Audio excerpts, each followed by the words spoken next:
ప్రభునందు ప్రియమైన శ్రోతలకు వందనములు. ఈ పోడ్కాస్ట్ కార్యక్రమంనకు స్వాగతం. మీ అందరి కొరకు ఈ కార్యక్రమమును ప్రసారం చేయుచున్నాం. విని దైవాశీస్సులు పొందుకోగలరు. ప్రియ శ్రోతలు, యేసుక్రీస్తు ప్రశస్త నామంలో మీ అందరికీ శుభములు, వందనములు. ఈనాటి మన ధ్యానాంశము కీర్తనల గ్రంథము 103వ దావీదు కీర్తన ఆధారముగా ఎన్నుకొనబడినది. Remembering God's benefits crowned with love and compassion. దేవుడు చేసిన ఉపకారములను మరువకము, ఆయన కరుణా కటాక్షములను కిరీటంగా ధరింపజేయువాడు. ఈ కీర్తనను రచించినటువంటి దావీదు దేవుడు తనకు అనుగ్రహించిన అనేక మేలులను, ఉపకారములను గుర్తుంచుకోమని తన సొంత ఆత్మకు ఇచ్చినటువంటి వ్యక్తిగత పిలుపు.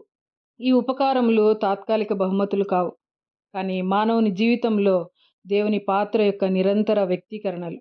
ఈ కీర్తన ద్వారా దావీదు మనమందరము కూడా దేవుడు చేసిన ఉపకారములను, మేలులను ఉద్దేశపూర్వకంగా గుర్తుంచుకోవాలని పిలుపునిస్తూ ఉన్నాడు. ఈరోజు మనము దేవుడు కరుణా కటాక్షములను మనకు కిరీటంగా ధరింపజేయువాడు అనే వాక్యమును గూర్చి కొద్దిసేపు ధ్యానిద్దాం. దేవుడు మనలను స్థిరమైన ప్రేమతో, కరుణతో కిరీటంను ధరింపచేస్తాడని దావీదు 4వ వచనంలో చెప్తూ ఉన్నాడు. ఈ పదాలు నిబంధన ప్రేమ మరియు మృదువైనటువంటి దయను వివరిస్తాయి. కిరీటము అనే పదానికి గౌరవము, గొప్పతనము, గుర్తింపు అనే అర్థాలను అది సూచిస్తుంది. దేవుడు మనలను పాపము, అవమానము మరియు నిరాశల నుండి రక్షించటమే కాదు, ఆయన మన విలువను, గౌరవమును, గుర్తింపును తిరిగి మనకు ఇస్తాడు. వీటన్నిటినీ పొందటము మన గొప్పతనం కాదు, వాటిని మనం సంపాదించుకోలేదు. దానికి మనము అర్హులం కాకపోయినప్పటికీ కూడా దేవుడు తన నిత్య ప్రేమ చేత, కృప చేత దానిని మనకు ధరింపచేస్తూ ఉన్నాడు. ఎఫెసీయులకు రాస్తూ పౌలు భక్తుడు అంటాడు, దేవుడు కరుణా సంపన్నుడై మనం మన అపరాధముల చేత చచ్చిన వారమై ఉండినప్పుడు సైతము మన ఎడల చూపిన తన మహా ప్రేమ చేత మనలను క్రీస్తుతో కూడా బ్రతికించెను, కృపచేత మీరు రక్షింపబడి ఉన్నారు అని. దేవుడు తన కరుణ చేత మన బలహీనతలలో మనం పడిపోయి ఉన్నప్పుడు, మనం విఫలమై ఉన్నప్పుడు మనలను లేవనెత్తి మనకు గౌరవమును, గుర్తింపును ఆపాదించేవాడు. రెండవదిగా 4వ వచనం కొనసాగింపులో విమోచన తరువాత ఆయన మనకు కిరీటంను ధరింపచేయునని దావీదు చెప్తూ ఉన్నాడు. ప్రేమ రక్షణను అనుసరిస్తుంది. ఆయన మన ప్రాణమును నాశనము నుండి విమోచించి రక్షించటమే కాకుండా మన విలువను పునరుద్ధరిస్తాడు. విమోచన అవమానాన్ని తొలగిస్తుంది, ప్రేమ గుర్తింపును పునరుద్ధరిస్తుంది. యెషయా గ్రంథము 61వ అధ్యాయము 3వ వచనంలో దేవుడు ప్రవక్త అయిన యెషయాతో అంటూ ఉన్నాడు, బూడిదెక్కు ప్రతిగా పూదండను నేను వారికి ఇచ్చెదను అని. ఇంగ్లీష్ బైబిల్లో చూసినప్పుడు to give them a beautiful head dress instead of Ashes అని ఉంటుంది. అనగా బూడిదకు ప్రతిగా అందమైన కిరీటంను ఆయన మనకు ధరింపచేస్తాను అని చెప్తూ ఉన్నాడు. ఎప్పుడైతే మనము ఆయన యందు భయభక్తులు కలిగి ఆయన చిత్తానుసారంగా జీవించే వారంగా ఉంటామో, ఆయన చేసిన ఉపకారములకు అప్పుడు యోగ్యులమవుతాం.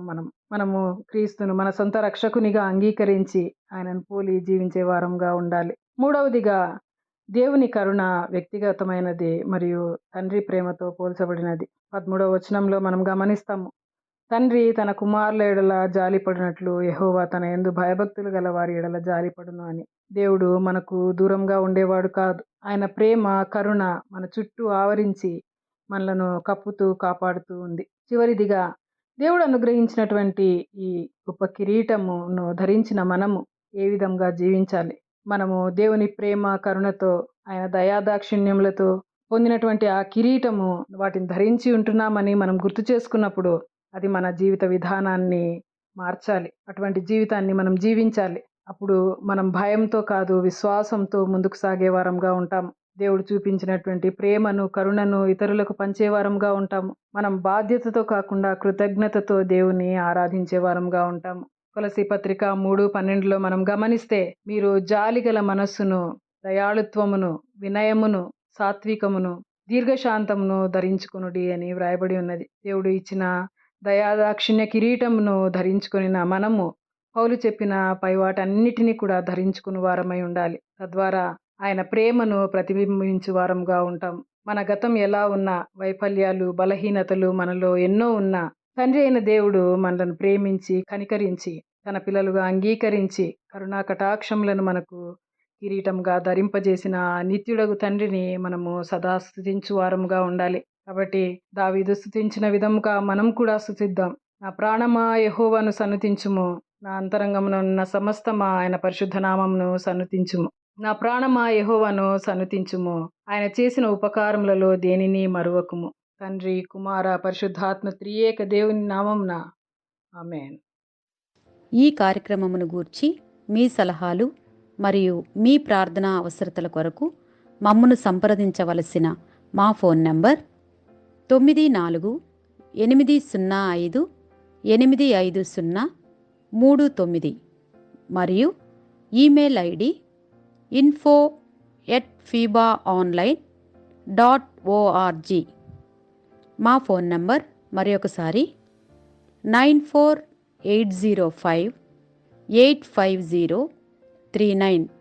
Email ID info@fibaonline.org.